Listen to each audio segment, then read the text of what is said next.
Lấy cho con đúng nó nhỏ nhỏ cô đi được mà nó sợ. Hả? Cái đội nhỉ? Bớt cái thằng đi. Thật đi. Hân lử ba lần. Hân lần kẹo ba đi, kẹo ba lần. Hân kẹo ba lần trước lần nhậm mặt lấy tiền e muốn chạm nhưng ngật chuối đi. Mặt nhậm mặt đi. đấy. Hân nhậm mặt đi ngộ đi. Đừng ngao mà bố cân dây đi. Ừ trời. Lấy cái roi. Gì? Bò. Đây không bò. Ê chị ơi. Dậy.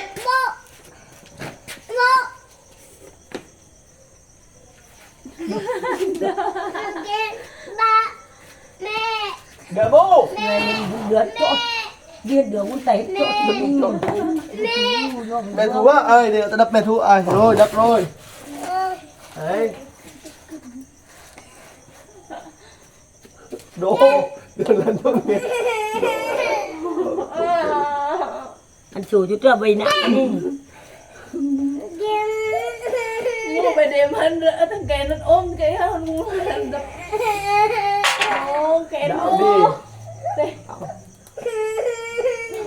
Ai nhu. Ăn cốc đâu, nó bị mù. Cái kèm. Vô hái được với Linh lời mươi thì bị bắt nữa. nhánh như bị điện. Lời mươi anh bố. Cái ai nó cái nhánh đó. Chị đếm coi đúng. À đúng coi. Chị đếm hỏi đúng coi thèm gì. Đúng không? Mình biết cách thanh toán rồi. Chà trời ạ, ngồi đợi chị Yên. Cầu mới thì cầu mình diệt vòng cái này. Cầu thú á? Cầu thủ bị đi rơi lúa khác cái rồi một chỉ vườn mà tranh cái chim có vườn là đi bố thuê cho thuê cái nhau có cái ba để chim có đảo cái chim có đây cầm điêu vườn rơi lúa khác rồi. Răng nội đợt đến quẹt mình đứng đợi. Quẹt nghe nói mấy khu thì nữa thì hắn đuổi thái nữa về rồi. Thằng con bà cũng anh bắt thái nữa mà từ tí mà mình công tí với câu mới thích nghe lại dương mình luôn cái câu mới lên mặt ta cần rệt về rồi. chả đã đến quẹt mạnh cái cầu thun 10 cầu thun nó không quẹt đâu này. Câu mới đây quẹt trùng cực quẹt lắm đấy là câu mới về. Cái về được rồi chứ nào. Cậu về mà đi cậy đi kìa phải đi cái này làm mấy tuổi. Bố làm ở trong bên. Kén không mất gì mà đắp kén.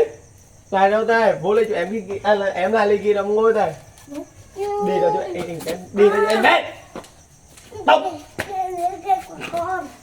Cho em ngân đi, cho em ngân. Mì là bắt đầu nói cái đấy. Đưa cho em ơi, bố lấy kia đóng. Hắn bố lấy cái dao đấy. Ông tách đối cái kia này ra luôn.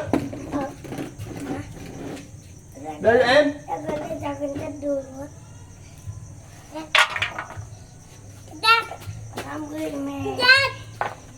À lính ơi mà lại không cầm Em có thể Lời. Lính nó không thêm cái mân cái bất thường nè.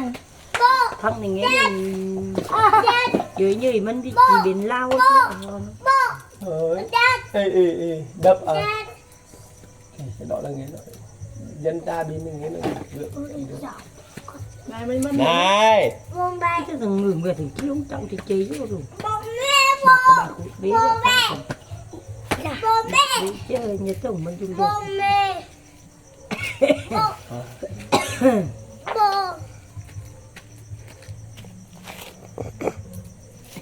Bố cần cần hả? Đúng ạ, ngồi nào mà gói thằng ngồi cạnh cái cam cái đấy. Bố Để Yên. đừng quên cái này xuống mà. Không cần. Nè bố. Ê để nó Yên. Mò. Bố